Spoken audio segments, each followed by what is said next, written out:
So I wanted to come on and talk with you about progesterone. Now, why I'm bringing this up is I put up a poll last week to my community. I have a private group over in Facebook if you're interested in joining. And I asked, what are some of the questions on your mind, the topics you're wondering about? And so I'm going to be addressing some of those. So what was brought up was low progesterone, how this can impact fertility, what we can do about it. So if you are new to my page, I'm Crystal Melanson. I am a functional fertility practitioner, and I help women and couples maximize and mend their fertility naturally to conceive.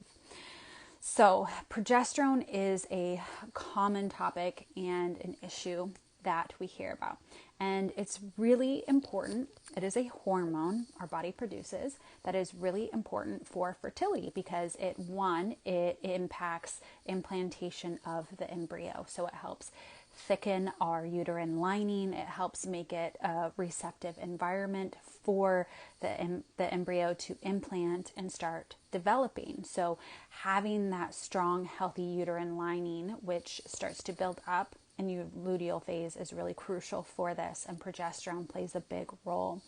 It also helps prevent uterine contractions, as well as supporting the development of the placenta and maintaining pregnancy. So some women who have struggled with miscarriages, recurrent miscarriages, could have an issue with proper healthy progesterone levels and maintaining that pregnancy.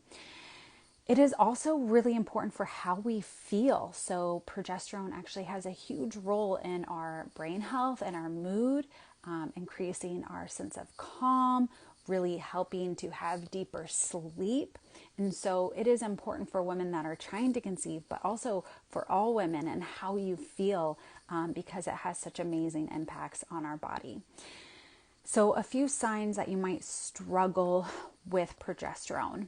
One is, as I just mentioned, if we have been struggling to maintain pregnancy, this is something we want to look into. Another one would be a short luteal phase. So having luteal phases, which is that time between ovulation and your period, less than 12, 11 days. We really want to assess what's going on with your progesterone then. A big one is spotting. So if you have any bleeding that is happening in other parts of your cycle outside of your main period, so if you have spotting leading up to officially starting your period, so having a regular, consistent flow, this could be a sign of low progesterone. As well as fertile mucus being in your cycle at times it shouldn't be. So when our estrogen is rising up before we ovulate, that's when we get that healthy fertile mucus showing us, ovulation is coming. It's one of our body's main signs that we are fertile. But after progesterone rises, it kind of dries that up. So if we are having signs of mucus into our luteal phase, that could be a sign that our progesterone is not high enough. We have imbalances with estrogen. So those are a few signs that you might be struggling with low progesterone. And why many women struggle. This can come from hormone imbalances. This can come from stress, so internal, external stress, your diet, nutrient insufficiencies or deficiencies, which is actually a common one that can come up both with women that have either been pregnant or had babies before. This is something I often see.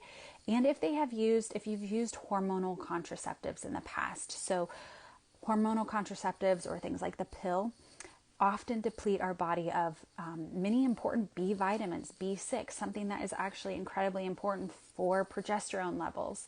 So our bodies might have a hard time rebounding, boosting these levels up to where they need to be after sometimes being on contraceptives for a long time. So those are a few reasons why we can get into this position. So what do we do about it? Now, the standard thing that we hear is progesterone creams, suppositories, right? So to fill up with progesterone. Now we have to understand this is a Band-Aid, right? This is a Band-Aid approach. Now, that doesn't mean this is necessarily wrong or bad. Oftentimes using supplementing extra progesterone, the natural bioidentical form, is really important and can be helpful. So I want to make that clear. But we have to understand that it is a Band-Aid, right? This is not assessing that deeper level. Where I like to take things and how I work with clients is we are not just noticing and identifying, understanding that progesterone is maybe an issue, but we're asking why, right? We're not just trying to fill up the gap with this issue. We're trying to ask and understand, okay, why are we struggling with low progesterone in the first place so that we can help support it from that foundational level. That's where we really see the most success and results. And so to do this, the first thing we need to assess is, one, are you in fact ovulating? You might be surprised to hear that there are many women that I talk to and they will say, I think I'm ovulating. I might be ovulating. We might find they indeed are not, or they are not clear that they are. We need to understand your cycle. We need to know when you are ovulating, make that really clear, understand when this is happening so that we can assess if these cycles, the hormone levels are happening at the proper time. Because without ovulation, you do not have progesterone production, right? Ovulation is what kicks off that progesterone production. And so we need to actually identify that first step so that we can know where your problem is coming from. So a few things we can do with our diet, with our lifestyle. One is having a mineral-rich diet. Now, many women I find, I can do this through some testing too, are very deficient in minerals. This can impact your metabolism, your ability to create energy, have the resources needed for these, for hormone production. Things like zinc, magnesium, right? Really important minerals that women tend to be deficient in. One, especially if they have been pregnant, had a baby before, that could be a super depleting process. But I find many women that haven't still deficient. So what do? Things like mineral broths, bone broths, healthy sea salt, right? Sea vegetables. Some of these things are really rich in minerals. And so making sure that we are adding them and into your diet can help boost these nutrient levels that we need. Another one is having that nourishing diet to promote the creation of hormones. Now, I am very much a proponent of finding what that diet is right for you, for your body, your lifestyle. I don't believe in one set way because we are all very different, right? And generic advice does not work for this. So really understanding what's right for you. I see issues with over-exercising, under-eating, too low fat of diet, not the right carbohydrate ratio for you. And when we have these off, it can create stress in your body, which makes it difficult to create and build these hormones. And so we have to have that right input of that diet for you and your body to respond properly. Another one is herbs. They can be useful. This is normally where women, if you've maybe started Googling, this is one of the first things you run into is to take herbs, things like Vitax, peony.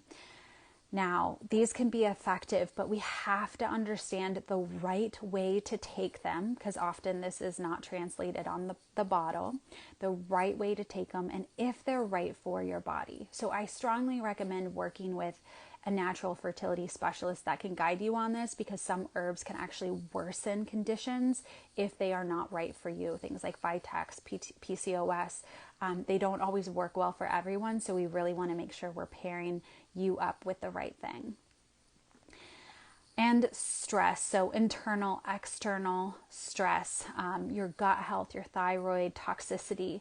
When we help support that internal stress, we can help lower that demand on your body to help with hormone production. And I know external stress, relationships, your work, the fertility journey alone is stressful, right? So having someone in your corner, accountability, coaching, guidance. I know many of my clients have said, having that has made the world of difference for them and their stress levels when they have that strategy, that coaching that's made for them and that intimate support as well. So making sure that we have all of that support from different angles.